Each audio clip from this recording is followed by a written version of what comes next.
Hello అండి, comfort బాటిల్ని అయిపోయిన తర్వాత పడేస్తున్నారా? ఈసారి నుంచి అలా చేయకుండా నేను చెప్పిన ఈ టిప్ని ఫాలో అయిపోండి. ఇలాగా మరెన్నో నేను కంఫర్ట్ బాటిల్తో చెప్తూనే ఉంటాను కాబట్టి మీరు డెఫినెట్గా నా ఛానల్ని సబ్స్క్రైబ్ చేసుకోండి. ఇలాంటి మరెన్నో వీడియోస్ చూడొచ్చు.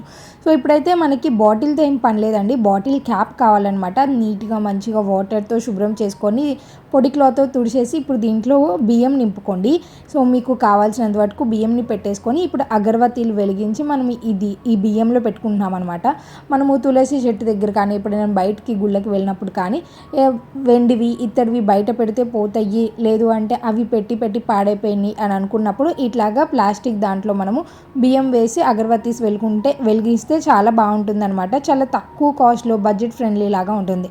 చాలామంది ఇట్లాగా తులసి చెట్టులో మట్టిలో పెడుతూ ఉంటారు. అలా కాకుండా ఇట్లాగా బియ్యంలో పెట్టారు అంటే చాలా రోజులు ఉపయోగపడుతుంది.